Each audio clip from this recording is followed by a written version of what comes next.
Hello dear students, હું પ્રશાંત પંચાલ આપ સૌનું વર્લ્ડ ઇન બોક્સ એકેડમીની યુટ્યુબ ચેનલ ઉપર હાર્દિક સ્વાગત કરું છું. Friends, world in box academy દ્વારા આ જે ફ્રી ઓનલાઈન બેચ શરૂ છે એની અંતર્ગત મેં ઓલરેડી 5 કે 6 લેક્ચર્સ પર્ટિક્યુલર ઇંગ્લિશ સબ્જેક્ટના લીધેલા છે. તો તમે એ લેક્ચર્સ ના જોયા હોય તો તમે જોઈ લો. ઘણા બધા સ્ટુડન્ટ્સ મને એવા મળે છે કાં તો કોલ બી કરીને મને કહે છે કે સર અમે તમારા યુટ્યુબના લેક્ચરની નોટ્સ બનાવી છે, જે ખૂબ જ સરસ વાત છે. તો તમે લોકો બી નોટ્સ બનાવો જેથી કરીને તમને લોકોને યાદ રહે અને તમને રિવિઝન કરવામાં ઇઝી પડે. લેક્ચર દરમિયાન હું ઘણા બધા કોન્સેપ્ટ્સ તમને બોર્ડ ઉપર સમજાવતો હોઉં છું, તો તમે એની બી નોટ્સ બનાવી શકો છો. તો ફ્રેન્ડ્સ, અત્યાર સુધી આપણે 2 ચેપ્ટર ટોટલ કમ્પ્લીટ કર્યા છે અને એ 2 ચેપ્ટરના નામ હતા types of sentences and the second chapter was parts of speech. Parts of સ્પીચમાં આપણે નાઉનનું ડિસ્કશન ડિટેલમાં કર્યું. ટોટલ 5 પ્રકારના નામ ભણ્યા. એના પછી કાઉન્ટેબલ અનકાઉન્ટેબલ નામ બી આપણે ભણી ચૂક્યા છીએ. આજે આપણે સરસ મજાના એક કોન્સેપ્ચ્યુઅલ ચેપ્ટર ઉપર આગળ વધવાનું છે અને એને શરૂ કરવાનું છે. ને એ ચેપ્ટરનું નામ છે દોસ્તો પ્રોનાઉન. ને પ્રોનાઉનમાં આજે હું પર્ટિક્યુલર બે પોઈન્ટ શીખવાડવાનો છું અને એ 2 પોઈન્ટ છે સબ્જેક્ટિવ પ્રોનાઉન અને ઓબ્જેક્ટિવ પ્રોનાઉન. તો પ્રશ્ન એ છે કે પ્રોનાઉનની જરૂર શું કામ પડી, પહેલાં એ સમજીશું. અને પ્રોનાઉનની જરૂર શું કામ પડી એ ખબર પડશે ત્યારે જઈને એના પછી આપણે લોજિકલી શીખીશું કે સબ્જેક્ટિવ પ્રોનાઉન ને ઓબ્જેક્ટિવ પ્રોનાઉન હોય છે શું. તો પેન અને પેપરની સાથે આ સેશનને જોવા માટે તમે લોકો રેડી થઈ જાઓ. So let's start friends. મેં તમને છે ને ફર્સ્ટ લેક્ચરમાં ટાઈપ્સ ઓફ સેન્ટેન્સીસ ભણાવ્યા હતા અને એ ટાઈપ્સ ઓફ સેન્ટેન્સીસમાં પહેલું વાક્ય મેં તમને શીખવાડ્યું હતું અને એ વાક્ય હતું ફ્રેન્ડ્સ વિધાન વાક્ય. કયું વાક્ય? વિધાન વાક્ય. અને આ વિધાન વાક્યના 2 પ્રકાર પડતા હતા. એક હતું હકાર અને બીજું હતું નકાર. એની અંતર્ગત આપણે દોસ્તો હકાર વિધાન વાક્યની એક વાક્ય રચના જે આખી ઇંગ્લિશ લેંગ્વેજમાં ફોલો થાય છે એની ચર્ચા કરવાની છે. તો પહેલાં આપણે વાક્ય રચના શીખીશું ને એ વાક્ય રચના છે ઇંગ્લિશ લેંગ્વેજમાં હકાર વિધાન વાક્યની. કયા વાક્યની? હકાર વિધાન વાક્યની. ગુજરાતીમાં વાત કરું તો ગુજરાતીમાં એને કહેવાય કર્તા, ક્રિયાપદ, કર્મ, અન્ય શબ્દો. કેવા શબ્દો? અન્ય શબ્દો. તો વન્સ અગેન શું છે? કર્તા, ક્રિયાપદ, કર્મ અને અન્ય શબ્દો. હવે એ કર્તાને અંગ્રેજીમાં કહેવાય છે ફ્રેન્ડ્સ સબ્જેક્ટ, ક્રિયાપદને કહેવાશે વર્બ, કર્મને કહેવાશે ઓબ્જેક્ટ અને અન્ય શબ્દોને કહેવાશે અધર વર્ડ્સ. પહેલાં આ શીખો કે ઇંગ્લિશ લેંગ્વેજમાં હકાર વિધાન વાક્યની જે વાક્ય રચના બને છે એની શરૂઆત ક્યાંથી થશે? સબ્જેક્ટ, એના પછી વર્બ, એના પછી ઓબ્જેક્ટ ને એના પછી અધર વર્ડ્સ. સબ્જેક્ટનું ગુજરાતી કર્તા, વર્બનું ગુજરાતી ક્રિયાપદ, ઓબ્જેક્ટનું ગુજરાતી કર્મ, અધર વર્ડ્સનું ગુજરાતી અન્ય શબ્દો. આમાંથી 2 વસ્તુ શીખવા જેવી છે. હું તમને એમ કહું કે ઇંગ્લિશ લેંગ્વેજમાં સૌથી પહેલાં તમે જ્યારે કોઈ બી વાક્ય લખો તો એ વાક્યની શરૂઆતમાં શું આવશે? સબ્જેક્ટ આવશે. ઠીક છે. અને તમને ઇંગ્લિશ લેંગ્વેજમાં હું તમને ઓબ્જેક્ટ લખવાનું કહું તો એ દોસ્તો ક્યાં આવશે? વાક્યના એન્ડમાં આવશે. તો પહેલાં એટલું માઇન્ડસેટ બનાવો કે ઇંગ્લિશ લેંગ્વેજમાં સબ્જેક્ટની જગ્યા ક્યાં હોય છે? વાક્યની શરૂઆતમાં. અને ઓબ્જેક્ટની જગ્યા ક્યાં હોય છે? વાક્યના એન્ડમાં. એક એક કરીને આ શબ્દોના અર્થ સમજીએ અને એમની વ્યાખ્યાને આપણે બી સમજીશું. ધ્યાન આપજો. તો પહેલું આપણે શીખીશું સબ્જેક્ટ. ડિટેલમાં જઈને શીખીએ તો ખ્યાલ આવે. તો ઇંગ્લિશ લેંગ્વેજમાં સબ્જેક્ટનું ગુજરાતી થાય છે દોસ્તો કર્તા. હવે એની વ્યાખ્યા એવી છે જે મારી સાથે તમારે વાંચવાની છે, તો મારી સાથે વાંચજો કે વાક્યમાં જેના દ્વારા ક્રિયા કરવામાં આવે છે. વન્સ અગેન, વાક્યમાં જેના દ્વારા ક્રિયા કરવામાં આવે છે તેને વાક્યનો કર્તા કહેવાય છે. આપણે પહેલાં ખાલી આટલી જ વ્યાખ્યા વાંચવાની છે, પછી બીજી વ્યાખ્યાને વાંચીશું. તો વાક્યમાં જેના દ્વારા ક્રિયા કરવામાં આવે છે તેને વાક્યનો કર્તા કહેવાય છે. અને કર્તાને અંગ્રેજીમાં શું કહીશું? સબ્જેક્ટ.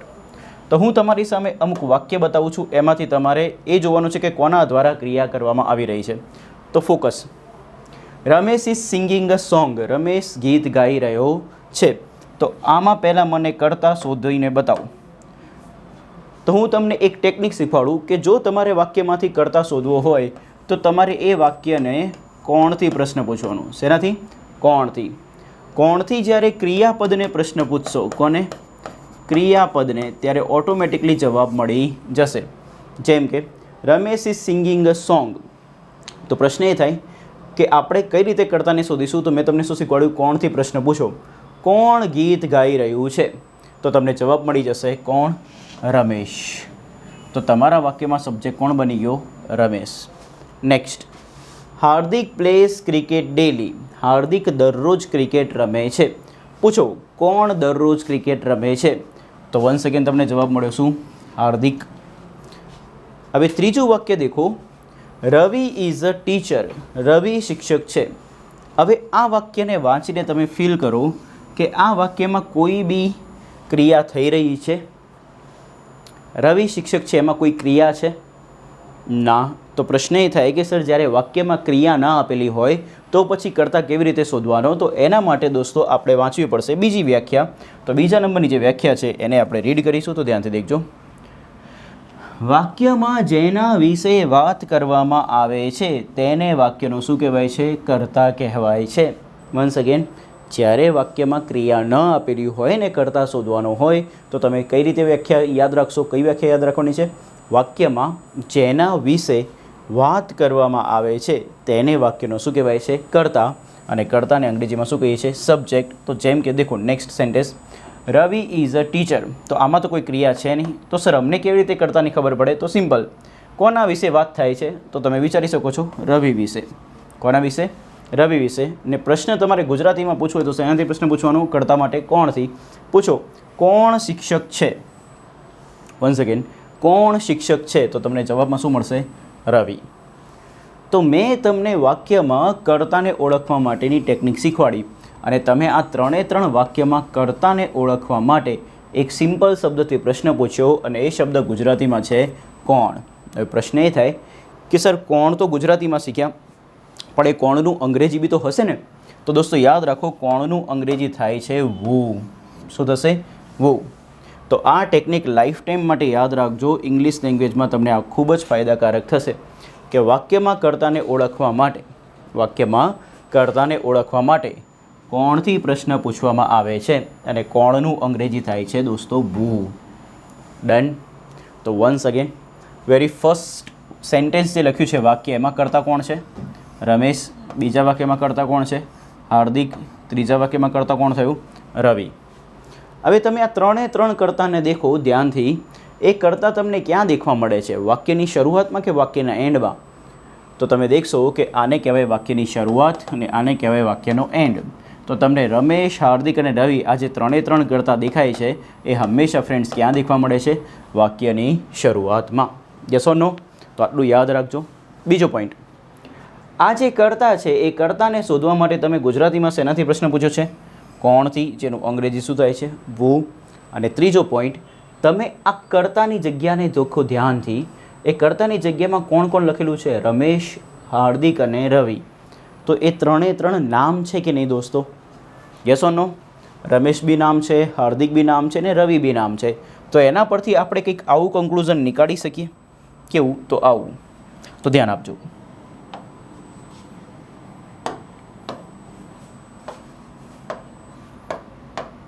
કે આપણી જે વાક્ય રચના છે એ છે subject plus verb plus object plus અધર વર્ડ્સ. અધર વર્ડ્સ એટલે કે અન્ય શબ્દો. અને હમણાં મેં તમને પ્રૂવ કરીને બતાવ્યું કે આપણે જ્યારે સબ્જેક્ટ લખીએ છીએ તો સબ્જેક્ટમાં હંમેશા આપણે શું લખ્યું છે? નામ લખ્યું છે. શું લખ્યું દોસ્તો? નામ. અને એટલા માટે આપણે આવું કન્ક્લુઝન નીકાળી શકીશું કે ઇંગ્લિશ લેંગ્વેજમાં સબ્જેક્ટ જે છે એ નામની જગ્યા બને છે. કોની જગ્યા છે? નામની જગ્યા છે. તો લાઈફ ટાઈમ માટે યાદ રાખો કે ઇંગ્લિશ લેંગ્વેજમાં જ્યારે બી તમે સબ્જેક્ટ લખશો તો એ કોની જગ્યા થશે? તો લાઈફ ટાઈમ માટે યાદ રાખો, ઇંગ્લિશ ગ્રામરમાં સબ્જેક્ટ એ કોની જગ્યા બનશે? નામની જગ્યા. કન્ફર્મ? અહીંયા સુધી પહેલાં તો કોઈ બી ડાઉટ હોય તો તમે મને પૂછી શકો છો કમેન્ટ સેક્શનમાં. અને જો તમને ખબર પડી રહી છે કે હું જે ભણાઈ રહ્યો છું તમને આવડે છે તો પ્લીઝ મને મેક્સિમમ થમ્સઅપ આપો જેથી કરીને આપણે આગળ વધી શકીએ. કમ ઓન, ફટાફટ ફ્રેન્ડ્સ. તો સબ્જેક્ટ, વર્બ, ઓબ્જેક્ટ અને અધર વર્ડ્સ. અને સબ્જેક્ટ એ કોની જગ્યા થઈ ગઈ? નામની જગ્યા. આઈ હોપ તમારા ઓલ કોન્સેપ્ટ્સ ક્લિયર થયેલા હશે. તો ફોકસ કરજો. હવે આપણે આગળ વધીએ. તો મેં તમને જે સમજાવ્યું અત્યાર સુધી એમાં મેં તમને 2 પોઈન્ટ સમજાયા છે. એમાં પહેલો પોઈન્ટ કે એક તો હકાર વિધાન વાક્યની વાક્યરચના આપણે શીખ્યા. એમાં શું આવ્યું? કર્તા, ક્રિયાપદ, કર્મ, અન્ય શબ્દો, જેને અંગ્રેજીમાં શું કીધું? સબ્જેક્ટ, વર્બ, ઓબ્જેક્ટ અને અધર વર્ડ્સ. બીજો સબ્જેક્ટની બે રીતે મેં તમને વ્યાખ્યા શીખવાડી, જેમાં પહેલી વ્યાખ્યા મેં એ શીખ્યા કે વાક્યમાં જેના દ્વારા ક્રિયા કરવામાં આવે છે એને વાક્યને શું કહેવાય છે? કર્તા. અને બીજી શીખ્યા કે વાક્યમાં જેના વિશે વાત કરવામાં આવે છે તેને બી વાક્યનો શું કહેવાય? કર્તા. અને કર્તાને અંગ્રેજીમાં શું કહીએ છીએ? સબ્જેક્ટ કહીએ છીએ. Yes or no? ઓકે. અને સબ્જેક્ટને આપણે પ્રૂવ કરીને જોયું કે સબ્જેક્ટ હંમેશા તમને ક્યાં જોવા મળ્યો? તો વાક્યની શરૂઆતમાં. અને સબ્જેક્ટને શોધવા માટે તમે શેનાથી પ્રશ્ન પૂછ્યો? કોણ. કોણનું અંગ્રેજી શું થયું? વો. સેકન્ડ થિંગ, સબ્જેક્ટ જે તમે લખેલો હતો એ હંમેશા નામ લખાતું હોવાના લીધે સબ્જેક્ટના સ્થાને સબ્જેક્ટને આપણે એક એનાઉન્સ કરી દીધું કે સબ્જેક્ટ એ કોની જગ્યા થાય છે? નામની જગ્યા. તો સબ્જેક્ટને ડિટેલમાં ડિસ્કસ કરવો જરૂરી છે. તો સબ્જેક્ટ આપણે ડિટેલમાં ભણ્યા. હવે કોની ચર્ચા કરીશું દોસ્તો? ઓબ્જેક્ટની. કોની? ઓબ્જેક્ટની. તો ધ્યાન આપજો.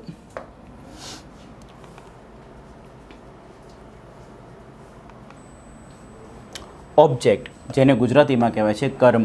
હવે વ્યાખ્યાને ડિટેલમાં જઈને સમજો. વાક્યમાં જેના પર ક્રિયા કરવામાં આવી રહી છે. વન્સ અગેન ફ્રેન્ડ્સ, વાક્યમાં જેના પર ક્રિયા કરવામાં આવી રહી છે તેને દોસ્તો કહેવાય છે કર્મ. કર્મ એટલે કે ઓબ્જેક્ટ. વન્સ અગેન ફીલ કરજો. વાક્યમાં જેના પર ક્રિયા કરવામાં આવી રહી છે તેને વાક્યનો શું કહેવાય છે? કર્મ. કર્મ એટલે અંગ્રેજીમાં શું કહેવાય? Object.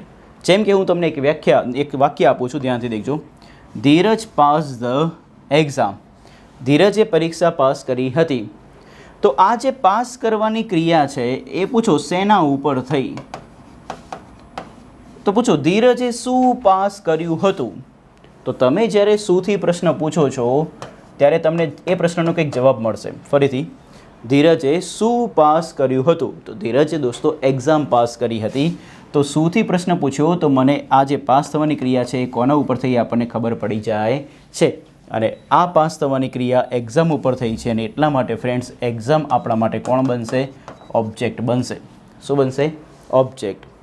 Next, Saina place badminton daily. Saina દરરોજ બેડમિન્ટન રમે છે. તો આ જે રમવાની ક્રિયા છે એ શેના ઉપર થાય છે? તો ફોકસ. એને શોધવા માટે આપણે એક પ્રશ્ન પૂછીશું ગુજરાતીમાં. ગુજરાતીમાં પ્રશ્ન પૂછો આવી રીતે, સાઇના દરરોજ શું રમે છે? તો સાઇના દરરોજ શું રમે છે? ફૂલ રેકેટ એટલે કે બેડમિન્ટન. તો તમને ફરીથી શુંથી પ્રશ્ન પૂછ્યો ત્યારે તમને જવાબમાં શું મળ્યું? બેડમિન્ટન, કે જેના ઉપર એ વાક્યમાં શું કરવામાં આવતી હતી? ક્રિયા કરવામાં આવતી હતી. તો આના પરથી આપણે એવું કન્ક્લુઝન નીકાળી શકીએ છીએ કે વાક્યમાં ઓબ્જેક્ટને શોધવો હોય તો આપણે શેનાથી પ્રશ્ન પૂછીશું? શુંથી. અને શુંથી જેવો તમે પ્રશ્ન પૂછશો એવો તમને જવાબમાં જે મળશે એ શું હશે ફ્રેન્ડ્સ? ઓબ્જેક્ટ હશે. કોણ હશે? ઓબ્જેક્ટ. હજુ થોડી ચર્ચા કરીએ ઓબ્જેક્ટની. ધ્યાન આપો. ભૂમિ કોલ્સ રીતુ એવરી ડે. ભૂમિ દરરોજ રીતુને ફોન કરે છે. તો ફોકસ, આ જે ફોન કરવાની ક્રિયા છે એ શેના ઉપર થાય છે?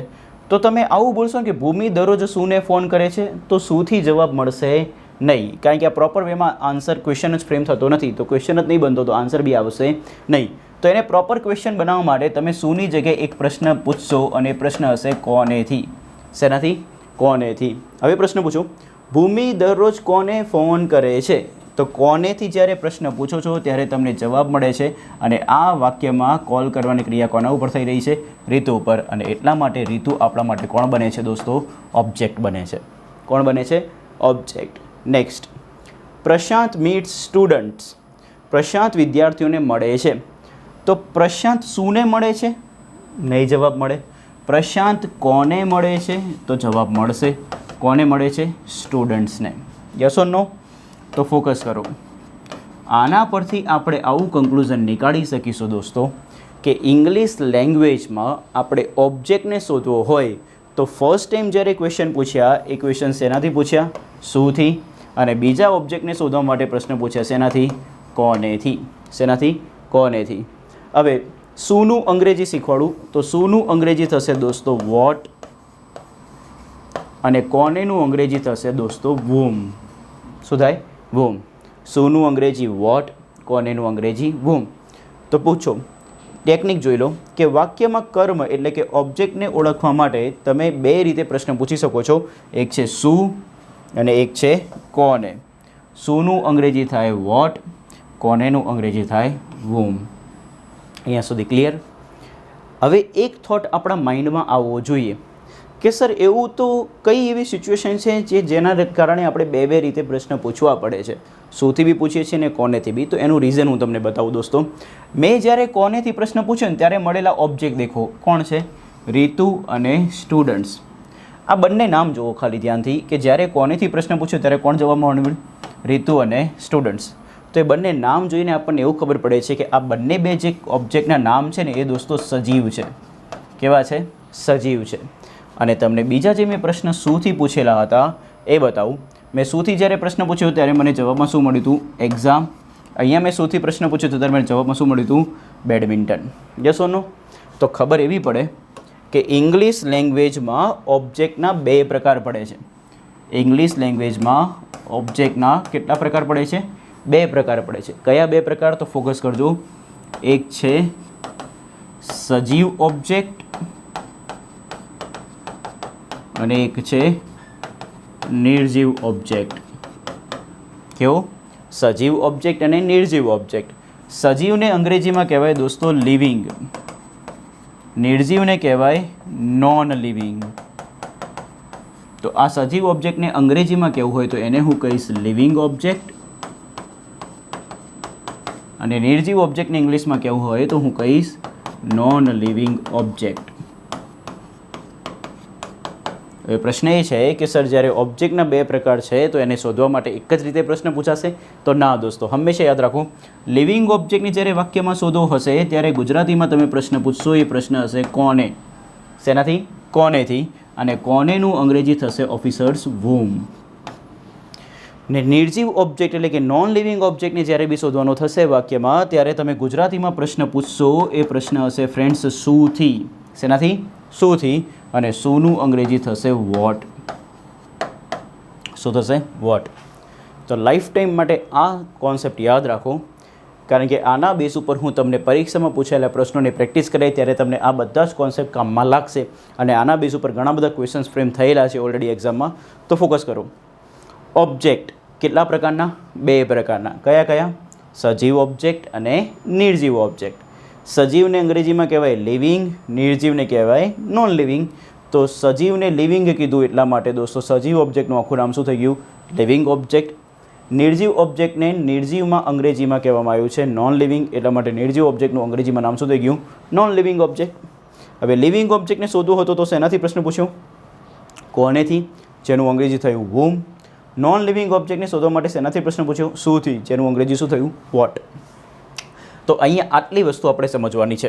હવે આપણને મેં તમને ટોટલ 4 વાક્ય કરાયા, જેમાં એક ઓબ્જેક્ટ મળ્યો એક્ઝામ, બીજો ઓબ્જેક્ટ મળ્યો બેડમિન્ટન, ત્રીજો ઓબ્જેક્ટ મળ્યો રીતુ, ચોથો ઓબ્જેક્ટ મળ્યો સ્ટુડન્ટ્સ. યસ ઓર નો? હવે આ 4 ઓબ્જેક્ટને ફિલ કરો. Students, Ritu, badminton and exam. આ 4 નામ છે કે નહીં દોસ્તો? દેખો, એક્ઝામ બી નામ, બેડમિન્ટન બી નામ, રીતુ બી નામ, સ્ટુડન્ટ્સ બી નામ. તો 4 નામ છે. અને આના પરથી આપણે એવું કન્ક્લુઝન નીકાળી શકીએ કે ઇંગ્લિશ લેંગ્વેજમાં ઓબ્જેક્ટમાં હંમેશા નામ લખવામાં આવે છે. શું લખવામાં આવે છે? નામ લખવામાં આવે છે. અને એટલા માટે દોસ્તો ઓબ્જેક્ટ બી નામની જગ્યા થાય છે.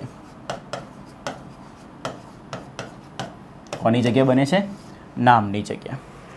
તો કન્ક્લુઝન ઉપર આવીએ હવે. અત્યાર સુધી જે બી સમજ્યા એના પરથી ઇંગ્લિશ લેંગ્વેજમાં હકાર વિધાન વાક્યની જે વાક્ય રચના છે એ છે સબ્જેક્ટ, વર્બ, ઓબ્જેક્ટ અને અધર વર્ડ્સ. સબ્જેક્ટમાં બી હંમેશા નામ લખ્યું તો એ કોની જગ્યા બની ગયું? નામની જગ્યા. ઓબ્જેક્ટમાં બી હંમેશા નામ લખ્યું એટલા માટે ઓબ્જેક્ટ બી કોની જગ્યા બન્યું? નામની જગ્યા. સબ્જેક્ટ તમને ક્યાં જોવા મળ્યો? તો વાક્યની શરૂઆતમાં. ઓબ્જેક્ટ તમને ક્યાં જોવા મળ્યો? તો વાક્યના એન્ડમાં. ડન. સબ્જેક્ટને શોધવા માટે તમે ગુજરાતીમાં પ્રશ્ન પૂછ્યો. એ ગુજરાતીમાં પ્રશ્ન હતો કોણથી, અને કોણનું અંગ્રેજી થયું વુ. શું થયું? વુ. અને ઓબ્જેક્ટને શોધવા માટે ગુજરાતીમાં 2 રીતે પ્રશ્ન પૂછાયા. એક પ્રશ્ન પૂછાયો શુંથી, શુંનું અંગ્રેજી થયું વોટ. અને એક પ્રશ્ન પૂછાયો કોનેથી, અને કોનેનું અંગ્રેજી થયું વૂમ. યસ ઓર નો? તો આના બેઝ ઉપર હું તમને અમુક કોન્સેપ્ટ સમજાવી દઉં. એ કોન્સેપ્ટ તમારે લાઈફ ટાઈમ માટે યાદ રાખવાના છે કે ઇંગ્લિશ લેંગ્વેજમાં કોઈ બી વાક્યની શરૂઆત હંમેશા ક્યાંથી થશે? સબ્જેક્ટથી. અને ઇંગ્લિશ લેંગ્વેજમાં વાક્યનો એન્ડ શેનાથી થશે? ઓબ્જેક્ટથી. Yes or no? ઓકે. હવે બીજો પોઈન્ટ, આના પરથી બીજું બી એક વસ્તુ શીખી શકાય છે કે જો મને એક્ઝામમાં પ્રશ્ન પૂછાય અને એ પ્રશ્ન મને વૂથી પૂછેલો હોય, શેનાથી પૂછેલો હોય ફ્રેન્ડ્સ? વૂથી. તો એક વસ્તુ લાઈફ ટાઈમ માટે યાદ રાખજો કે જો મને એક્ઝામમાં વૂથી પ્રશ્ન પૂછ્યો છે તો મારો આન્સર હંમેશા સબ્જેક્ટ જ આવશે. કોણ આવશે? સબ્જેક્ટ જ આવશે. જો મને ક્વેશ્ચન પૂછવામાં આવ્યો છે વોટથી, શેનાથી? વોટથી, તો આ પ્રશ્ન વિચારો કે જ્યારે હું તમને વોટથી પ્રશ્ન પૂછું તો ફ્રેન્ડ્સ તમને વોટથી પ્રશ્ન ક્યારે પૂછતા હતા? નિર્જીવ ઓબ્જેક્ટ માટે. નિર્જીવ ઓબ્જેક્ટ એટલે કે નોન લિવિંગ ઓબ્જેક્ટ. તો જ્યારે બી તમને એક્ઝામિનર વોટથી પ્રશ્ન પૂછશે ત્યારે તમારા આન્સરમાં હંમેશા યાદ રાખજો કોણ આવવાનું છે? નિર્જીવ ઓબ્જેક્ટ, જેને અંગ્રેજીમાં શું કહેવાય? Non living object. અહીંયા સુધી ક્લિયર છે? નેક્સ્ટ, જ્યારે બી હું તમને પ્રશ્ન પૂછીશ વૂમથી, શેનાથી? વૂમથી, તો માન લો કે એક્ઝામિનર તમને વૂમથી પ્રશ્ન પૂછે છે તો લાઈફ ટાઈમ માટે યાદ રાખજો હંમેશા આપણો જે આન્સર આવશે એ તમને અહીંથી ખ્યાલ આવે કે વૂમથી પ્રશ્ન પૂછીએ ત્યારે હંમેશા જવાબમાં કોણ મળશે? લિવિંગ ઓબ્જેક્ટ, જેને ગુજરાતીમાં શું કહેવાય દોસ્તો? સજીવ ઓબ્જેક્ટ. કેવો ઓબ્જેક્ટ? સજીવ ઓબ્જેક્ટ. તો યાદ રાખો કે વૂમથી પ્રશ્ન પૂછીશ તો આન્સર હંમેશા મને કોણ મળશે? લિવિંગ ઓબ્જેક્ટ એટલે કે સજીવ કર્મ. જ્યાં સુધી ક્લિયર? આ 3 પોઈન્ટ મોસ્ટ ઇમ્પોર્ટન્ટ છે ને આ 3 પોઈન્ટ તમને દરેક જગ્યાએ કામમાં આવશે. તો વન્સ અગેન, વૂથી પ્રશ્ન પૂછું તો આન્સર સબ્જેક્ટ, વોટથી પ્રશ્ન પૂછું તો આન્સર નોન લિવિંગ ઓબ્જેક્ટ, વૂમથી પ્રશ્ન પૂછું તો આન્સર લિવિંગ ઓબ્જેક્ટ. બીજો પોઈન્ટ, ઇંગ્લિશ ભાષામાં નામની કેટલી જગ્યા? તો ઇંગ્લિશ લેંગ્વેજમાં નામની 2 જગ્યા, એક સબ્જેક્ટની અને એક ઓબ્જેક્ટની. હું જે પોઈન્ટ અત્યારે સમજાઈ રહ્યો છું એ બધા જ પોઈન્ટ તમારે યાદ રાખવાના છે કારણ કે આના બેઝ ઉપર નેક્સ્ટ લેક્ચરમાં ઘણા બધા કોન્સેપ્ટ્સ નીકળીને આવશે જે તમને આવડવા જોઈએ અને આ તૈયાર હશે તો જ તમને નેક્સ્ટ લેક્ચરમાં ફાવશે, નહીં તો બધું મિક્સઅપ થઈ જશે દોસ્તો. તો પ્લીઝ ધ્યાન આપજો કે નામની કેટલી જગ્યા? તો 2, સબ્જેક્ટ અને ઓબ્જેક્ટ. સબ્જેક્ટ ક્યાં લખવામાં આવે? તો વાક્યની શરૂઆતમાં. ઓબ્જેક્ટ ક્યાં લખવામાં આવે? તો વાક્યના એન્ડમાં. અહીંયા સુધી ક્લિયર છે? પહેલાં તો અહીંયા સુધી કમ્પ્લીટલી ક્લિયર?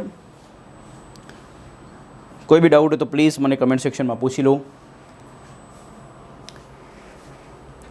ને આ જે બી પોઈન્ટ્સ મેં લખ્યા છે એને પ્લીઝ નોટ ડાઉન કરતા રહેજો આફ્ટર કમ્પ્લીટિંગ વિડીયો પૂરી થાય ત્યારે. ડન? તો મેં તમને આટલું બધું ડિટેલમાં સમજાવી દીધું છે. હવે આપણે આગળ વધીશું દોસ્તો અને એના માટે તમારે છે ને એક પેરેગ્રાફ વાંચવાનો છે. ઠીક છે? તો નીચે આપેલો પેરેગ્રાફ વાંચવાનો. ભલે મને ના સંભળાય પણ તમે લોકો વાંચજો, હું તમારી સાથે વાંચું છું. પછી આ પેરેગ્રાફમાં કરવાનું શું છે? પહેલાં તમે કેરેક્ટરમાં આવી જાઓ. તમે વિચારો કે તમે આમ જજ છો. કોણ છો? જજ છો. અને વિરાટ કોહલીનો એક સૌથી મોટો ફેન છે, એને એક બુક લખી છે જે અરાઉન્ડ 300થી 400 પેજની છે. એ 300થી 400 પેજની છે વિરાટ કોહલી માટે બુક લખી છે. એ બુકનો ખાલી 1-2 લાઈન મેં તમારા આગળ લખેલી છે. હવે તમારે એ જજમેન્ટ લેવાનું છે કે આ બુક માર્કેટમાં સેલ થશે કે નહીં થશે? આ બુક માર્કેટમાં વેચાશે કે નહીં વેચાશે? જો વેચાશે તો કેમ વેચાશે? નહીં વેચાય તો કેમ નહીં વેચાય? એ તમારે મને કહેવાનું છે. તો ધ્યાન આપજો. તમે લોકો કોણ બની ગયા છો? જજ. ને તમારે નક્કી કરવાનું છે આ બુક માર્કેટમાં વેચાશે કે નહીં વેચાશે, ચાલશે કે નહીં ચાલશે. તો ધ્યાનથી દેખજો. અને ચાલશે તો કેમ ચાલશે ને નહીં ચાલશે તો કેમ નહીં ચાલે, રીઝન બી તમારે મને બતાવવાનું રહેશે. તો ધ્યાન આપજો. પહેલી લાઈન આપણે વાંચીએ. Virat is the captain of Indian cricket team. બરોબર છે. Virat is very aggressive. બરોબર. Virat plays cricket very well. Virat has good skills. Virat looks smart. Virat can play all shots. Virat has very bright future. તો ફોકસ કરો. આવી 300 પેજની બુક છે, 300થી 400 પેજની બુક છે જેની મેં માત્ર 2 લાઈન તમારા આગળ લખી છે. હવે આ વિચારો કે આ બુક માર્કેટમાં વેચાશે કે નહીં વેચાશે? કમેન્ટ ફટોફટ મને આન્સર કરો કમેન્ટ સેક્શનમાં. તો ઓબ્વિયસવાળી વાત છે કે દોસ્તો આ બુક માર્કેટમાં નહીં વેચાય, નહીં ચાલે. એનું રીઝન કારણ કે અહીંયા તમે દેખશો ને તો એક નામ જે વિરાટ આ પહેલી લાઈનમાં બી છે, સેકન્ડ લાઈનમાં, third, fourth, fifth, 6th, 7th. તો માત્ર 2 કે 3 લાઈનમાં તમે એક વિરાટ જે નામ છે એ 3 થી 4 વખત વાપરી, 7 થી 8 વખત વાપરી બેઠા છો. હવે માની લો કે આવું એકના એક નામ રિપીટ થાય તો લખનાર, બોલનાર, વાંચનાર, સાંભળનારને મજા આવે ખરી? તો ઓબ્વિયસવાળી વાત છે કે મજા નહીં આવે. તો ઇંગ્લિશ લેંગ્વેજની સુંદરતા વધશે કે ઘટશે? તો ઓબ્વિયસવાળી વાત છે ઇંગ્લિશ લેંગ્વેજની સુંદરતા ઘટશે. તો ગ્રામેરિયનને આ વાત ગમશે? તો ગ્રામેરિયનને બિલકુલ બી આ વાત ગમશે નહીં. તો ગ્રામેરિયને કર્યું શું કે આ જે પ્રોબ્લેમ હતી એનું સોલ્યુશન લાવવાનું વિચાર્યું. તો અમુક ગ્રામેરિયને કીધું કે આ કોઈ મોટી પ્રોબ્લેમ નથી, આ ચાલશે, ચલાવો, કંઈ વાંધો નહીં આવે. પણ અમુક ગ્રામેરિયને એવું વિચાર્યું કે કદાચ વિરાટની જગ્યાએ નામ આવું હોય, Inna Swami Chinna Swami Mitthu Swami Iyer is the captain of Indian cricket team. તો શું પાછું એટલું મોટું નામ લખશે, ઇન્ના સ્વામી ચિન્ના સ્વામી મિથ્થુ સ્વામી અય્યર? તો એટલું મોટું નામ લખે તો લખનાર, બોલનાર, વાંચનાર, સાંભળનાર કે કોઈને બી મજા આવે નહીં. ત્યારે ગ્રામેરિયનને રિયલાઇઝ થયું કે આ ખરેખર ઇંગ્લિશ ભાષામાં બહુ મોટી પ્રોબ્લેમ છે. તો એમને ઇમરજન્સીમાં દોસ્તો મિટિંગ બોલાવી અને એ મિટિંગમાં એમને એવું સોલ્યુશન લાવ્યા કે આ જે પ્રોબ્લેમ છે એ પ્રોબ્લેમને કંઈક એવી રીતે સોલ્વ કરો કે જેથી કરીને આગળ જઈને આ પ્રોબ્લેમ ફરી આવે જ નહીં. અને આ પ્રોબ્લેમનું સોલ્યુશન લાવવા માટે એ લોકોએ ખૂબ જ મહેનત કરી. અને પ્રોબ્લેમ એ હતી દોસ્તો કે વિરાટ જે નામ છે એવી રીતે કોઈ બી નામ હોય એ એકના એક નામ રિપીટ થઈ રહ્યું છે, એકનું એક નામ રિપીટ થઈ રહ્યું છે. તો આ જે રિપીટેશન હતું નામનું, એ નામના રિપીટેશનને રોકવું કમ્પલસરી થઈ ગયું. કેવું થઈ ગયું? કમ્પલસરી. અને નામના રિપીટેશનને રોકવા માટે ગ્રામેરિયને નામની જગ્યાએ કંઈક શબ્દનો ઉપયોગ કર્યો. શું કર્યો? નામની જગ્યાએ કંઈક શબ્દનો ઉપયોગ કર્યો. તો આ જે વિરાટ જે નામ છે એ તો બરાબર છે, પણ ફરીથી તમે વિરાટ જે નામ લખશો એ નામ લખવાની પરમિશન આપી નહીં. કારણ કે એ લોકોએ શું કર્યું? નામના રિપીટેશનને રોકવાનું હતું. અને નામના રિપીટેશનને રોકવા માટે નામની જગ્યાએ એક શબ્દનો ઉપયોગ કર્યો. અને ડિયર ઓફિસર્સ, જે શબ્દને નામની જગ્યાએ વાપરવામાં આવે છે એ શબ્દને કહેવાય છે ફ્રેન્ડ્સ સર્વનામ. શું કહેવાય? સર્વનામ. અને સર્વનામને અંગ્રેજીમાં કહેવાય છે પ્રોનાઉન. શું કહેશો? પ્રોનાઉન. તો વન્સ અગેન, જે શબ્દને કોની જગ્યાએ? નામની જગ્યાએ વાપરવામાં આવે છે એ શબ્દને શું કહેવાય છે? સર્વનામ. ને સર્વનામને અંગ્રેજીમાં શું કહેવાય? પ્રોનાઉન. તો પ્રશ્ન એ છે કે કેમ નામની જગ્યાએ વાપરવું પડે? તો સિમ્પલ, નામના રિપીટેશનને રોકવા માટે. કોના રિપીટેશનને? નામના રિપીટેશનને રોકવા માટે. નામના રિપીટેશનને રોકવા માટે તમે શું કરશો? નામની જગ્યાએ જે શબ્દ વાપરશો એ શબ્દને શું કહેશો? સર્વનામ, જેને અંગ્રેજીમાં શું કહેવાય? પ્રોનાઉન. હવે ફોકસ કરો. તો સર શું નામ લખવાનું જ નહીં? ના, ગ્રામેરિયને એટલા બી એવા નહોતા કે જેમને નામ લખવાની પરમિશન ના આપી. એમને કહ્યું કે તમે નામ લખી શકશો, પણ આખા સેન્ટેન્સમાં, આખા પેરેગ્રાફમાં એ નામ કેટલી વખત આવશે? એક જ વખત. ફરીથી તમે સેમ નામ લખી શકતા નથી. માન લો કે અહીંયા એક વખત વિરાટ લખ્યું, તો પછી નેક્સ્ટ 3-4 લાઈન જે છે આપણી સામે કે જેમાં તમે વિરાટના વિશે જ વાત કરો છો, તો ફરીથી તમે વિરાટ લખી શકતા નથી. તો પ્રશ્ન એ છે કે નામ કેટલી વખત લખી શકાય? તો માત્ર ને માત્ર એક જ વખત. કેટલી વખત? માત્ર ને માત્ર એક જ વખત. તો પ્રશ્ન એ થાય કે એ જે એક વખત નામ વાપરવાની પરમિશન મળી છે, ક્યારે વાપરવાનું? આખી વાત પૂરી થઈ જાય એના પછી કહેવાનું કે આપણે આના વિશે વાત કરતા હતા, કે વાત કરવાની શરૂઆતમાં જ. તો કોમન સેન્સ યુઝ કરીએ તો બી ખ્યાલ આવે દોસ્તો કે હંમેશા જ્યારે કોઈની બી વાતની શરૂઆત કરીએ ત્યારે જ તમારે એ વ્યક્તિનું નામ લખી દેવું પડે. તો તમે વિરાટ જે નામ છે એ એક વખત અહીંયા લખી શકો છો, શરૂઆતમાં ઇન્ટ્રોડક્શન માટે લખાય, પણ ફરીથી સેમ નામ લખાશે નહીં. તો આ જે વિરાટ નામ છે એ નામની જગ્યાએ હું જે શબ્દ વાપરીશ એ નામની જગ્યાએ વપરાતા શબ્દને તમે શું કહેશો? સર્વનામ, જેને અંગ્રેજીમાં શું કહેશો? પ્રોનાઉન. ને થોડું ઘણું બી ઇંગ્લિશનું નોલેજ હોય તો તમને ખ્યાલ હશે કે આ વિરાટની જગ્યાએ તમે જ્યારે સર્વનામ લખવા જશો બીજો શબ્દ, તો એ શબ્દ હશે કોણ? હી. કોણ હશે? હી. તો તમે જે વર્ષોથી હી બોલતા આવો છો એ ઇંગ્લિશ લેંગ્વેજમાં શું કામ કરે છે? તો એ નામના રિપીટેશનને રોકવાનું કામ કરે છે. કોનું કામ કરે છે? નામના રિપીટેશનને રોકવાનું. આ કોન્સેપ્ટ છે દોસ્તો, એને પ્લીઝ સમજજો. અને એટલા માટે દોસ્તો આ જે વિરાટ નામ ફરીથી આવતું હતું એ નામને રોકવા માટે, ના લખવું હોય એ રિપીટેશનને રોકવા માટે તમે શું લખશો? હી લખશો. અને હીને વાપરી કોની જગ્યાએ? તો નામની જગ્યાએ. એટલા માટે જે બી શબ્દ નામની જગ્યાએ વપરાય એને શું કીધું છે? સર્વનામ. ફરીથી, વિરાટ પ્લેસ ક્રિકેટ વેરી વેલ. તો ફરીથી આ જે વિરાટ નામ છે એ નામનું રિપીટેશન થયું. તો એ નામના રિપીટેશનને રોકવા માટે તમે જે શબ્દ વાપરશો એ પાછું કોણ હશે? હી. પાછું વિરાટની જગ્યાએ તમે જે લખશો એ કોણ હશે? હી. વિરાટની જગ્યાએ પાછું કોણ આવશે? હી. વિરાટની જગ્યાએ પાછું કોણ આવશે? હી. યસ ઓર નો? તો સિમ્પલ કરીએ તો નામની જગ્યાએ વપરાતા શબ્દને શું કહેવાય છે? સર્વનામ. કદાચ માની લો કે અહીંયા વિરાટની જગ્યાએ કદાચ આવું નામ હોત દરેક વખતે, અને એ નામ હોત અનુષ્કા શર્મા. કોણ હોત? અનુષ્કા શર્મા. અને અહીંયા બી માન લો કે મારે અનુષ્કા શર્મા લખવું હોત તો એ મને પરમિશન છે, તો અનુષ્કા શર્મા નામ ફરીથી લખવાની મને પરમિશન નથી, કારણ કે તમે નામ કેટલી વખત લખી શકો છો? એક જ વખત. તો અનુષ્કા શર્મા માટે ફરીથી મારે નામની જગ્યાએ કંઈક શબ્દ વાપરવાની જરૂર પડે, તો એ સમયે દોસ્તો હું હી વાપરી શકીશ નહીં, ને તમને ખ્યાલ હશે એ સમયે હું જે શબ્દ વાપરી શકું કોણ હશે? શી હશે. કોણ હશે? શી. તો ખબર એવી પડે કે વિરાટ કોહલી હતું તો શું આવ્યું? હી. અનુષ્કા શર્મા હતું તો શું આવ્યું? શી. અને આ હી અને શી આ બંને બે ઇંગ્લિશ લેંગ્વેજમાં કોણ બન્યા? તો નામના રિપીટેશનને રોકવા માટે શબ્દો બન્યા, અને નામના રિપીટેશનને રોકવા માટે નામની જગ્યાએ વપરાતો શબ્દ એને શું કહેવાય છે? સર્વનામ. તો પ્રશ્ન એ છે કે સર ઇંગ્લિશ લેંગ્વેજમાં આવા કેટલા સર્વનામ આવે? 1 આવે, 2 આવે, 3 આવે, 4 આવે, કેટલા આવે એ તો કહો. તો આપણે એને એક એક કરીને ડિટેલમાં ડિસ્કસ કરીએ. ને સર્વનામને આગળ વધારતા પહેલાં મને એક બેઝિક વાત તમારા સામે કરવી પડશે, અને એ હશે કે ફ્રેન્ડ્સ, કોઈ બી ભાષા જે બની છે એ ભાષાની જરૂર શું કામ પડી? પહેલાં તો મને એમ કહો કે કોઈ બી ભાષા જે બની એ ભાષાની જરૂર શું કામ પડી? તો સિમ્પલ વસ્તુ છે કે ભાષાની જરૂર પડી છે દોસ્તો વાતચીત કરવા માટે. શું કરવા માટે? વાતચીત, એટલે કે કોમ્યુનિકેટ કરવા માટે. હવે થોડું પ્રેક્ટિકલી વિચારો કે તમે કોઈના આગળ જઈને ઊભા થઈ ગયા અને તમારા આગળ એ વ્યક્તિ ઊભો છે, બે વ્યક્તિ એકબીજાના સામસામે ઊભા છે, તો શું વાતચીત શરૂ થઈ જશે? ના. વાતચીત શરૂ ક્યારે થશે? જ્યારે કોઈ બી બેમાંથી એક વ્યક્તિ શું કરશે? બોલશે. શું કરશે? બોલશે. તો જ્યારે કોઈ વ્યક્તિ બોલશે ત્યારે જે બીજો વ્યક્તિ હશે એ શું કરશે? સાંભળશે. તો તમારી વાતચીતમાં બે વ્યક્તિ આવશે, એક આવશે બોલનાર ને બીજો આવશે સાંભળનાર.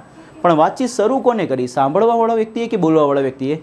તો બોલવાવાળા વ્યક્તિએ. અને એટલા માટે એને ભાષામાં કહેવાય છે પ્રથમ પુરુષ. કેવો પુરુષ? પ્રથમ પુરુષ. ને પ્રથમ પુરુષને ઇંગ્લિશની લેંગ્વેજમાં કહેવાય ફ્રેન્ડ્સ ફર્સ્ટ પર્સન.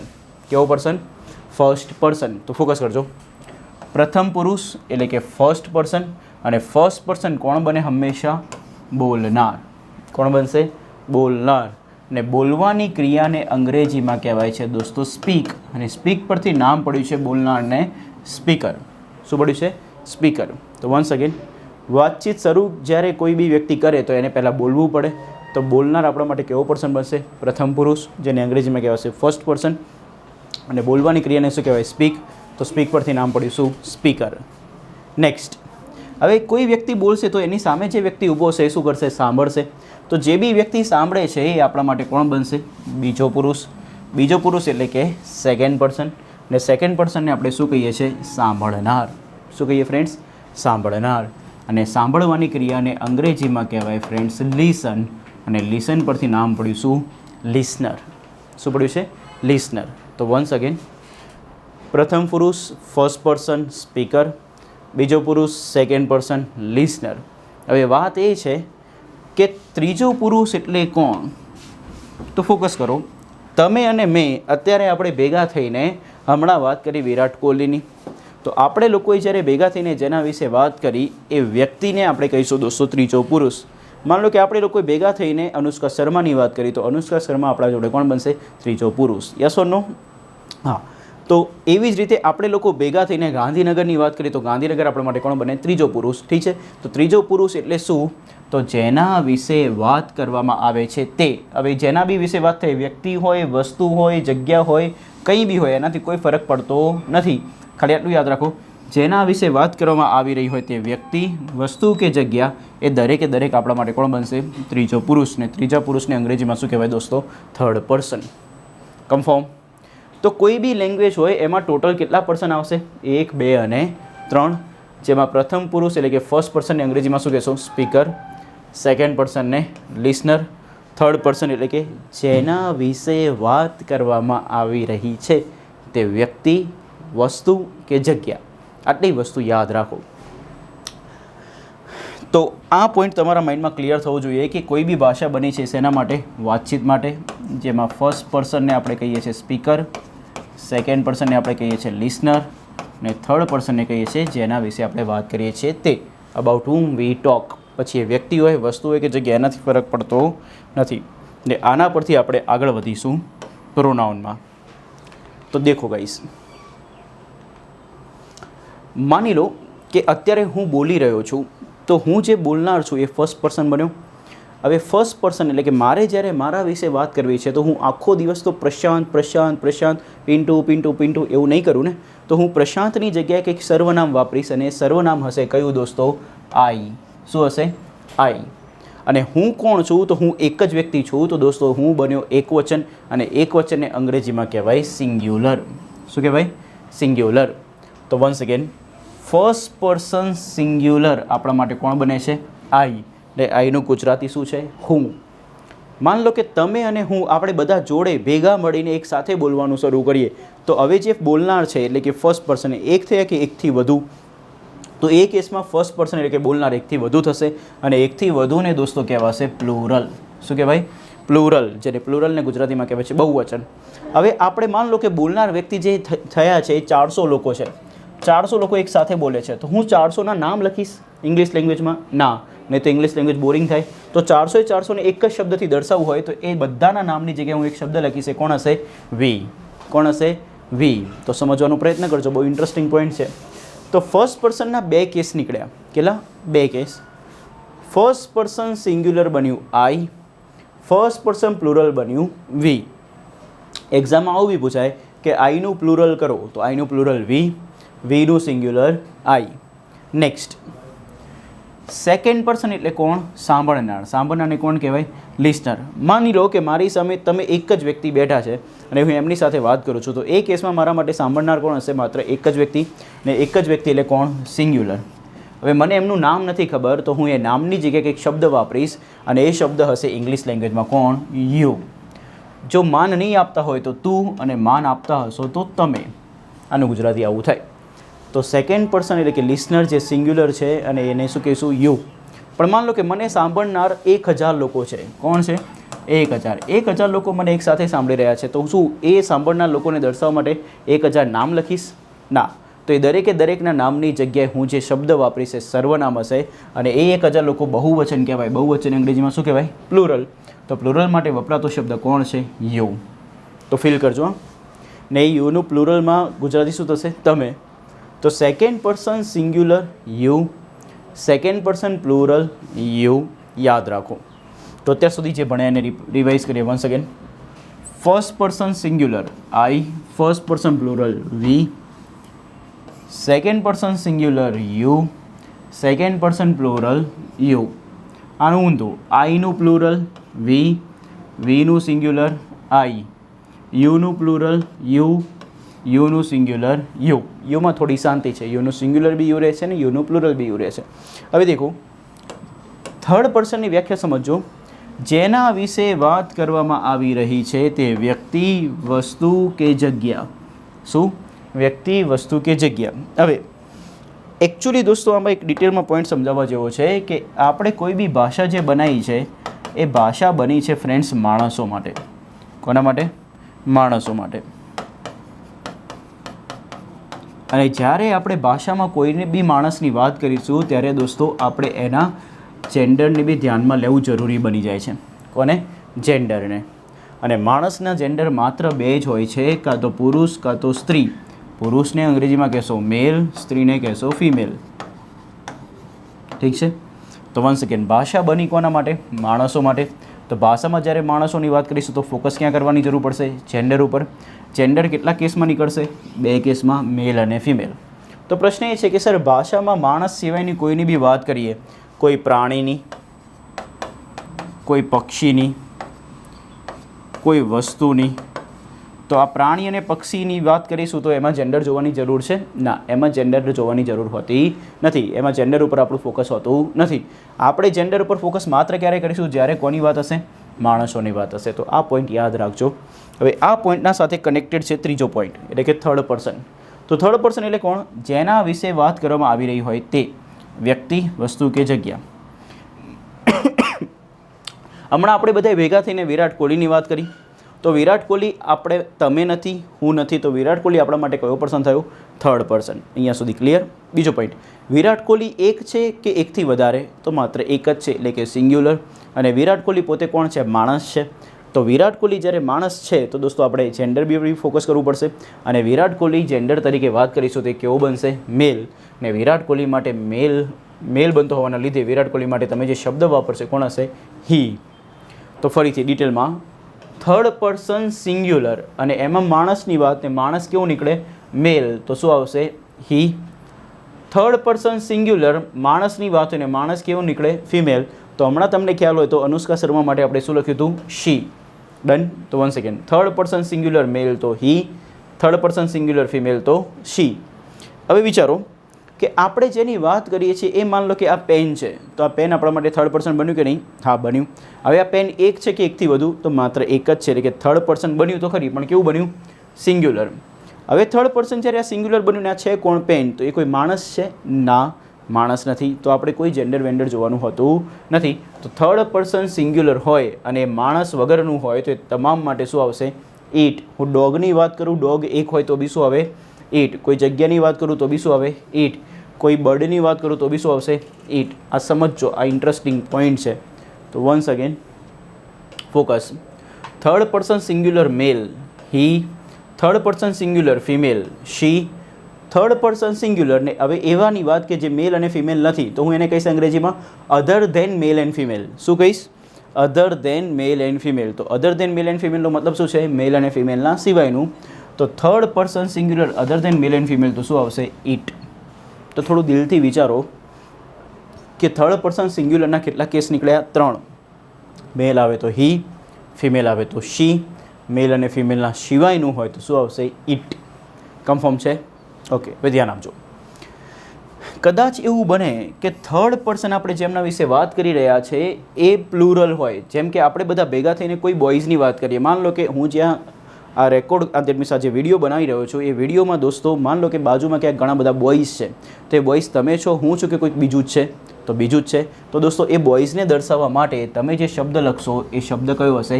ધે. કોણ હશે? ધે. તો થર્ડ પર્સન પ્લુરલ કોણ બન્યું? ધે. તો મેલ જ્યારે મેલનું જ્યારે પ્લુરલ કરવા જશો તો બી શું બનશે? ધે. માન લો કે ઘણી બધી ગર્લ્સ બહાર ઊભી કીટી પાર્ટી કરી રહી છે, તો ગર્લ્સને દર્શાવવા માટે બી તમે જે શબ્દ વાપરશો કોણ હશે? ધે. કોણ હશે? ધે. ને ઘણા બધા ડોગ્સ આમ તેમ દોડ કરી રહ્યા છે ને એમને દર્શાવવું હશે તો બી તમે કયો શબ્દ લખશો? ધે. કન્ફર્મ? તો ફોકસ કરજો. થર્ડ પર્સન પ્લુરલ શું બને? ધે. હવે આ ધે કોનું પ્લુરલ બને? તો હીનું પ્લુરલ બી ધે, શીનું પ્લુરલ બી ધે, ઇટનું પ્લુરલ બી ધે.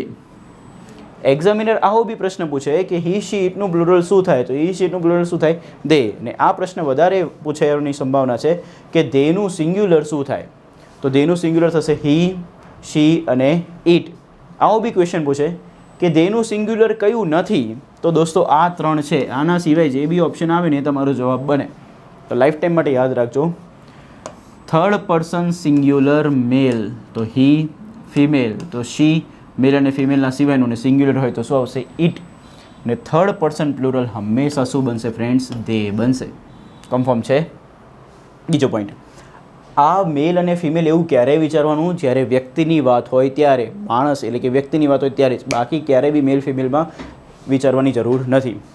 તો first person singular I, first person plural we, second person singular you, second person plural you, third person singular male he, third person singular female she, third person singular other than male and female it, ને third person plural શું થશે? They. તો English લેંગ્વેજમાં આ બધા જ જે બને છે દોસ્તો એ બધા જ નામની જગ્યાએ વપરાતા શબ્દો છે. અને નામની જગ્યાએ વપરાતા શબ્દોને દોસ્તો આપણે કહીએ છીએ સર્વનામ. ને સર્વનામને અંગ્રેજીમાં કહેવાય છે પ્રોનાઉન. પણ પ્રશ્ન એ થાય કે સર આ કઈ જગ્યાના નામના રિપીટેશનને રોકશે? તો મેં તમને લેક્ચરના સ્ટાર્ટિંગમાં નામની 2 જગ્યા દર્શાવેલી. એ 2 જગ્યા તમને યાદ હોવી જોઈએ. આઈ હોપ તમને યાદ હશે. તો દેખો, ઇંગ્લિશ લેંગ્વેજમાં નામની ટોટલ 2 જગ્યા હતી. આપણી વાક્યરચના હતી આવી સબ્જેક્ટ, વર્બ, ઓબ્જેક્ટ અને અધર વર્ડ્સ. એમાં સબ્જેક્ટ બી નામની જગ્યા હતું ને ઓબ્જેક્ટ બી કોની જગ્યા હતી? નામની જગ્યા. સબ્જેક્ટને ગુજરાતીમાં કહેવાય કર્તા, ઓબ્જેક્ટને ગુજરાતીમાં કહેવાય કર્મ. તો હવે ધ્યાનથી દેખો, આ જે સર્વનામ તમે શીખ્યા કે જેને તમે નામની જગ્યાએ વાપર્યા, તો એ કયા નામની જગ્યાના રિપીટેશનને રોકે છે? તો લાઈફ ટાઈમ માટે યાદ રાખો, એ બધા નામની જગ્યાના રિપીટેશનને રોકશે, નામની રિપીટેશનને રોકશે કે જે કોના સ્થાને વપરાયેલું હશે? કર્તાના સ્થાને. કોના સ્થાને? કર્તાના સ્થાને. તો જો કર્તાના સ્થાને કોઈ નામ રિપીટ થતું હશે તો તમે નામ લખી શકતા નથી. એ નામની જગ્યાએ તમારે સર્વનામ વાપરવા પડશે, અને નામની જગ્યાએ જે સર્વનામ વપરાય છે એ કર્તાવાચક સર્વનામ તમે કહેશો. કેવા સર્વનામ કહેશો? કર્તાવાચક. કારણ કે કયા જગ્યાના નામના રિપીટેશનને રોકતું હતું? એ કર્તાના સ્થાને લખેલા નામના રિપીટેશનને. તો કર્તાના સ્થાને જે નામ લખેલું હોય એના રિપીટેશનને રોકવા માટે જે શબ્દ વાપરો છો એને કહેવાય છે કર્તાવાચક સર્વનામ. શું કહેવાય? કર્તાવાચક સર્વનામ. ને કર્તાને અંગ્રેજીમાં કહેવાય છે સબ્જેક્ટ, સર્વનામને અંગ્રેજીમાં કહેવાય છે પ્રોનાઉન. તો સબ્જેક્ટ અને પ્રોનાઉન બંનેનો ઉપયોગ કરીને ઇંગ્લિશમાં આનું નામ પડેલું છે દોસ્તો સબ્જેક્ટિવ પ્રોનાઉન. કેવું પ્રોનાઉન? Subjective pronoun. તો વન્સ અગેન કોન્સેપ્ટને સમજજો કે નામની એક તો બે જગ્યા છે. એમાં આપણે કઈ જગ્યાની વાત કરીએ છીએ? કર્તાની જગ્યાએ જે તમે નામ લખો છો એ. તો કર્તાની જગ્યાએ કદાચ નામ રિપીટ થતું હશે તો એ નામના રિપીટેશનને રોકવા માટે તમે જે સર્વનામ વાપરશો એ સર્વનામને શું કહેવાશે? કર્તાવાચક સર્વનામ. ને કર્તાવાચક સર્વનામને અંગ્રેજીમાં શું કહેવાય? Subjective pronoun. ને we are very lucky guys કે ઇંગ્લિશ લેંગ્વેજમાં સબ્જેક્ટિવ પ્રોનાઉન માત્ર ને માત્ર કેટલા છે? 7 જ છે. કેટલા છે? 7. એ 7 કયા કયા? તો આઈ, we, you, he, she, it, તે. ડન. તો એટલા માટે થઈને ફ્રેન્ડ્સ કર્તાવાચક સર્વનામ અહીંયા એનું ટાઇટલ મારેલું છે ને એને અંગ્રેજીમાં શું કહેવાય છે? Subjective pronoun. ડન. તો તમે આ જે 7 શબ્દો ભણ્યા છો એ 7 શબ્દ ઇંગ્લિશ લેંગ્વેજમાં શું થાય છે? Subjective pronoun. તો સર આ તો ટોટલ 8 શબ્દો છે, પણ તમે ગણશો તો આ જુઓ, આ 4 અને આ યુ અને યુ રિપીટ થાય છે એટલે આ માટે આ યુને ગણવાનું નથી, એટલા માટે આ કેટલા થઈ ગયા? બીજા 3, એટલે ટોટલ કેટલા થયા? 7. તો આ 7 શબ્દને આપણે આ રીતે યાદ રાખવાના છે ને 7 કોણ છે? લાઈફ ટાઈમ માટે યાદ રાખજો કોણ છે? Subjective pronoun. તો આને યાદ કઈ રીતે લખાય? અત્યારે જે ગ્રુપ બનાવીને આપું છું યાદ રાખજો, ટેન્સમાં જરૂર પડશે ને ડગલે ને પગલે જરૂર પડવાની છે આની. પહેલું group I, we, you, they. કયું? I, we, you, they. ને બીજું ગ્રુપ હી, શી, ઇટ. કયું? He, she, it. તો વન્સ અગેન પહેલું group I, we, you, they. બીજું group he, she, it. Last time I, we, you, they, he, she, it. ને આ બધા જ ઇંગ્લિશ લેંગ્વેજમાં કોણ? તો આ બધા જ ઇંગ્લિશ લેંગ્વેજમાં છે સબ્જેક્ટિવ પ્રોનાઉન. તો આ જે સબ્જેક્ટિવ પ્રોનાઉન લખ્યા છે એમાં હું લખી દઉં I, we, you, they, he, she, it. Once again I, we, you, they, he, she, it. જ્યારે બી સવારે ઉઠો, બપોરે જમો, રાત્રે ઊંઘો ત્યારે આને રિપીટ કરીને જ ઊંઘવું, તો જ તમને અંગ્રેજી ફાવશે. કારણ કે આ આવનારા તમામ ચેપ્ટર્સમાં, તમામ લેક્ચર્સમાં જરૂર પડવાની છે. તો ફોકસ કરજો. હવે પ્રશ્ન એ છે કે સર આ જે સબ્જેક્ટિવ પ્રોનાઉન બન્યા છે એ માત્ર ને માત્ર શું સબ્જેક્ટની જગ્યાએ જ આવશે કે બીજી કોઈ જગ્યાએ આવી શકે છે? તો દોસ્તો આ માત્ર ને માત્ર સબ્જેક્ટના જગ્યાએ જે નામ લખો છો ને એના જ રિપીટેશનને રોકવા માટે વપરાય છે, અને એટલા માટે આ લિમિટેડ છે અને આની યુઝ બી લિમિટેડ છે. આ માત્ર ને માત્ર કોના સ્થાને આવશે? સબ્જેક્ટના સ્થાને આવશે. હવે પૂછો, સબ્જેક્ટનું સ્થાન તમને ખબર છે કે નહીં? તો વાક્યના દૃષ્ટિકોણથી વાત કરું તો સબ્જેક્ટ હંમેશા ક્યાં હોય? તો વાક્યની શરૂઆતમાં. ક્યાં હોય? વાક્યની શરૂઆતમાં. હવે બીજી વાત કરવી છે એ ક્રિયાપદના રેફરન્સમાં કરવી છે. તો વર્બને ગુજરાતીમાં કહેવાય ક્રિયાપદ. શું કહેવાય? વર્બને ગુજરાતીમાં કહેવાય ક્રિયાપદ. ને આમ જવું તો એને કહેવાય ક્રિયાપદની પહેલાં, ને આમ જવું તો એને કહેવાય ક્રિયાપદની પછી. તો વન્સ અગેન વર્બનું ગુજરાતી ક્રિયાપદ, ને આમ જઈશ તો ક્રિયાપદની પહેલાં, આમ જઈશ તો ક્રિયાપદની પછી. તો સબ્જેક્ટની જે જગ્યા છે એ ક્યાં છે? તો ક્રિયાપદની પહેલાં છે કે ક્રિયાપદની પછી? તો ઓબ્વિયસલી કોમન સેન્સ યુઝ કરો તો બી ખ્યાલ આવે ક્યાં છે? ક્રિયાપદની પહેલાં. તો ફ્રેન્ડ્સ તમારા માટે આ જે સબ્જેક્ટિવ પ્રોનાઉન છે એની પોઝિશન ફિક્સ છે. એ માત્ર ને માત્ર કોના સ્થાને આવશે? સબ્જેક્ટના સ્થાને. અને સબ્જેક્ટનું સ્થાન બે રીતે આપણે યાદ રાખવાનું. વાક્યની દ્રષ્ટિએ બોલું તો વાક્યની શરૂઆતમાં, ક્રિયાપદની દ્રષ્ટિએ બોલું તો ક્રિયાપદની પહેલાં. ચાલુ ક્લિયર? તો મેં તમને અત્યારે એક સર્વનામ ભણાવ્યું ને એ સર્વનામ કયું છે? Subjective pronoun. ને સબ્જેક્ટિવ પ્રોનાઉન ટોટલ કેટલા નીકળ્યા? 7. કયા કયા? આઈ, વી, યુ, તે, હી, she, it. Confirm friends? Okay, તો આના પરથી દોસ્તો આ કોન્સેપ્ટ ક્લિયર કરો. કર્તાવાચક સર્વનામ એટલે કે સબ્જેક્ટિવ પ્રોનાઉન એ હંમેશા ક્રિયાપદની પહેલાં આવે છે અને એ કર્તાવાચક સર્વનામ માત્ર ને માત્ર કોના સ્થાને વપરાય છે? કર્તા. કર્તા એટલે કે કોના સ્થાને? સબ્જેક્ટના સ્થાને વપરાય છે. Yes or no? Any doubt? કોઈ ડાઉટ છે? No doubt. તો ફોકસ કરજો. આ હતું ફ્રેન્ડ્સ સબ્જેક્ટિવ પ્રોનાઉન. હવે પ્રશ્ન એ થાય કે આપણને સબ્જેક્ટના સ્થાને કોઈ નામ લખાતું હતું તો એ નામના રિપીટેશનને રોકવા માટે સબ્જેક્ટિવ પ્રોનાઉન આવ્યું. તો સર ઓબ્જેક્ટના સ્થાને જે નામ લખાય છે એ નામ કદાચ રિપીટ થાય તો એ નામના રિપીટેશનને રોકવા માટે કોણ આવશે? તો સિમ્પલ, ઓબ્જેક્ટને ગુજરાતીમાં શું કહેવાય છે? કર્મ. અને કર્મના સ્થાને જો તમે કોઈ નામ લખો છો અને નામનું રિપીટેશન થાય છે તો ફ્રેન્ડ્સ એ નામના રિપીટેશનને રોકવા માટે આવશે કર્મવાચક સર્વનામ. કોણ આવશે ઓફિસર્સ? કર્મવાચક સર્વનામ. અને કર્મને અંગ્રેજીમાં કહેવાય છે ઓબ્જેક્ટ, સર્વનામને અંગ્રેજીમાં કહેવાય પ્રોનાઉન. અને એના પરથી નામ પડ્યું દોસ્તો કર્મવાચક સર્વનામનું શું? Objective pronoun. કેવું પ્રોનાઉન ઓફિસર્સ? Objective pronoun. હવે આને કમ્પ્લીટલી યાદ રાખો. ઓબ્જેક્ટિવ પ્રોનાઉનનું કામ શું? તો ઓબ્જેક્ટના સ્થાને કોઈ નામ લખેલું હશે એ નામના રિપીટેશનને રોકવાનું. સબ્જેક્ટિવ પ્રોનાઉનનું કામ શું? તો સબ્જેક્ટના સ્થાને કોઈ નામ લખેલું હશે એ નામના રિપીટેશનને રોકવાનું. તો જેમ સબ્જેક્ટિવ પ્રોનાઉન તમે ભણ્યા છો એવી જ રીતે તમને શું શીખવું પડશે હવે? Objective pronoun. તો એક કોમન સેન્સ યુઝ કરો. સબ્જેક્ટિવ પ્રોનાઉન હતા કેટલા? 7. તો ફ્રેન્ડ્સ ઓબ્જેક્ટિવ બી પ્રોનાઉન કેટલા આવશે? 7. તો એ 7 ઓબ્જેક્ટિવ પ્રોનાઉન કયા છે જોઈ લઈએ. તો દેખજો, ધ્યાન આપજો. તો આ બધા છે ઓબ્જેક્ટિવ પ્રોનાઉન, કર્મવાચક સર્વનામ. જેમ કે આઈનું ઓબ્જેક્ટિવ બને છે ફ્રેન્ડ્સ મી. મારી સાથે બોલજો. આઈનું ઓબ્જેક્ટિવ પ્રોનાઉન મી. વીનું ઓબ્જેક્ટિવ પ્રોનાઉન અસ. યુનું ઓબ્જેક્ટિવ પ્રોનાઉન યુ. ધેનું ઓબ્જેક્ટિવ પ્રોનાઉન ધેમ. હીનું ઓબ્જેક્ટિવ પ્રોનાઉન હિમ. શીનું ઓબ્જેક્ટિવ પ્રોનાઉન હર. ઇટનું objective pronoun it. Once again, આઈનું ઓબ્જેક્ટિવ મી. વીનું ઓબ્જેક્ટિવ અસ. યુનું ઓબ્જેક્ટિવ યુ. ધેનું ઓબ્જેક્ટિવ ધેમ. હીનું ઓબ્જેક્ટિવ હિમ. શીનું ઓબ્જેક્ટિવ હર અને ઇટનું ઓબ્જેક્ટિવ ઇટ. આ આપણને યાદ રહેવું જોઈએ. તો ફ્રેન્ડ્સ એક વસ્તુ વિચારો, ઇંગ્લિશ લેંગ્વેજમાં મી, અસ, you, them, him, Har, it આ બધા છે કોણ? તો આ બધા જ છે સર્વનામ. પણ એ કોઈની જગ્યાના નામના રિપીટેશનને રોકશે? તો ઓબ્જેક્ટની જગ્યાના. તો ઓબ્જેક્ટની જગ્યાએ તમારે નામના રિપીટેશનને રોકવું હોય તો તમે જે સર્વનામ વાપરશો એને શું કહેશો? Objective pronoun. ને ઓબ્જેક્ટિવ પ્રોનાઉન ઇંગ્લિશ લેંગ્વેજમાં કેટલા છે? 7. તો તમારે આ 7 પ્રોનાઉન યાદ રહેવા જોઈએ, subjective as well as objective. હવે ફોકસ કરો.